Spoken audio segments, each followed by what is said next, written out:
Alright, Jinx, I've beaten you 2 times already, and now for the 3rd time I'm going to beat you no matter how hard you actually get.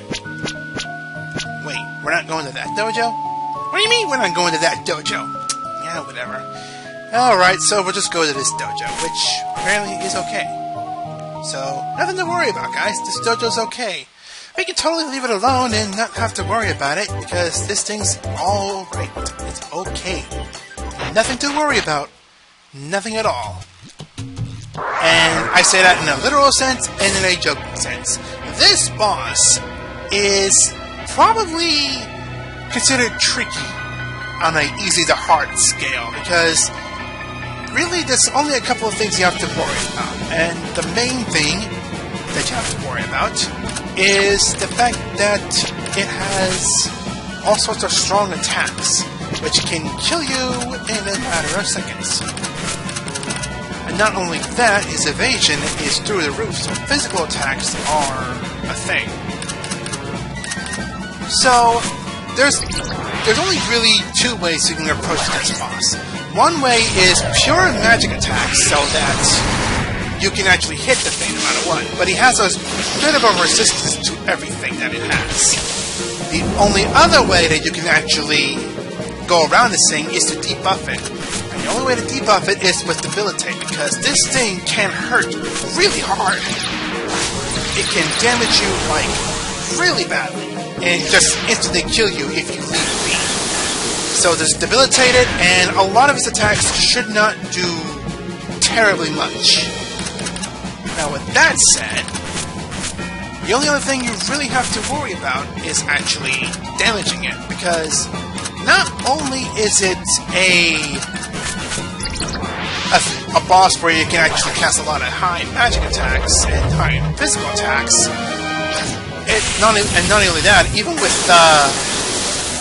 statuses and debuffs and whatever, but it also has a lot of evasion. So you need to find a way to actually hit the thing before you even try to do anything else with it. So before you actually get around to it, you need accuracy up and evasion down on it. Accuracy up on you and evasion down on it, so that you can actually hit the thing. Because Sakuya and the others have a tendency to not do that much. Don't you know?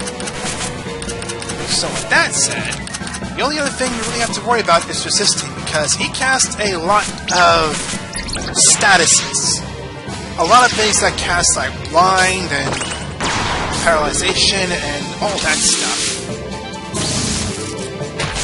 So just have resistance to all of that, and you should be good for this fight. There's really not much else to it. The only thing you really have to worry about is if you can kill it fast enough. There's a tendency where you can actually do a lot of damage to it, but not enough to get by, because not only is this thing able to just flat out kill you and such, if he has a lot of HP, so if you don't kill it fast enough, you have to recast debilitate and debuff his physical attacks and magic attacks and whatever. So, keeping that in mind, you're going to have to bring in a lot of high-hitting players. Some people with Slayers, some people with Mystic attacks, because this thing can resist everything except for Mystic. He has the resistance to everything except for Mystic. So, with that in mind, you want to bring in Marissa for the main part to actually get you by. And after that, it's just a matter of who you prefer. Do you want a lot of magic users? Do you want a lot of people that have high accuracy on their physical attacks? Or whatever. But no matter what you're doing here, one thing is for certain. You want to debilitate it, so it can't cast super strong, hurting attacks. And you want to make sure that you're not going to flat out die. So Raisin with Tsukimogami, so that she got Slayer against or not Tsukigami, Transcendence. Having a sword or weapon ready for Slayer with Transcendence to give to Razor is a good start, because she has Slayer for Transcendence and all that, and a lot of varieties, so just give it a lot of varieties and it'll actually do that really quickly. Other than that, the only other thing is another melee attack if you really want to go for it. For this party, I brought Sakuya in because of her field spell. Her field spell can actually mean quite a bit. Jackpot Roll increases chances of multi-hit attacks getting higher number of hits. So when you get something like a 4 through 8, you're gonna hit 8 quite a bit, or you can get 4 quite a bit for a good number as well. So that's the main reason I brought Sakuya in this. If I felt ballsy, I probably could have brought in somebody like, say, Lithos for her one bomb that she has to hit 9 times. But I feel more comfortable having Marissa in this, just so I have a constant damaging thing, and not have to worry about its evasion. As long as I have to worry about that, I am golden. I'm perfectly fine. I'm perfectly alright with this. Alright, so let's see. Debilitate lasts for one more turn, so we want to have a start on actually trying to cast that, and not more die to it.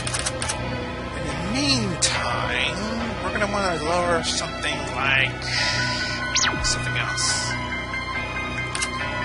I'm wondering if the permanent status actually works. I'm going to go ahead and try and take Berserk, because why not?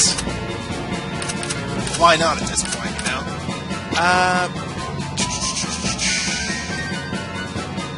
What do they need? They have resistance, they have accuracy.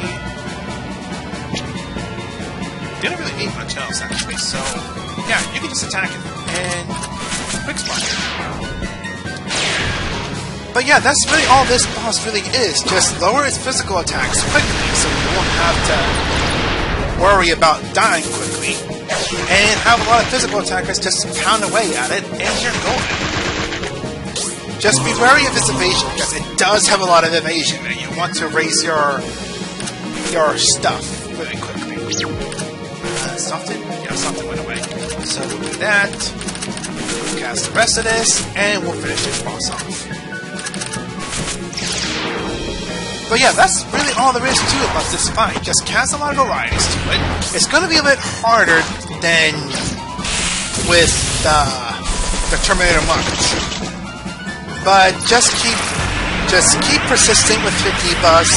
Just keep casting all your magic, just cast whatever you can to actually get by, and you're set. You know what? I'm curious. I'm pretty sure this is a stupid idea. This is a stupid idea, by the way. Do not go with auto attack.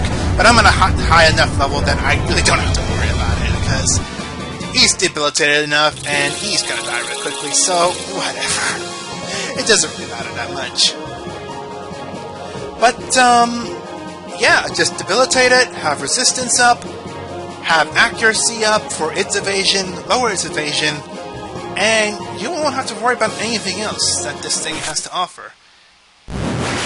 Probably the easiest way to get obsidian as well. You can probably get it from, like, a drop from the monsters in the post-game area, but it's probably better to just beat this thing down and beat it at its own dojo, because beating a person up that runs a dojo is a great honor, because you dishonored that thing so hardcore that you thought it was the master, but he was just another worthless peasant in the eyes of this monster slayer, Raisin and Sakuya. All hail the new dojo master of all dojos.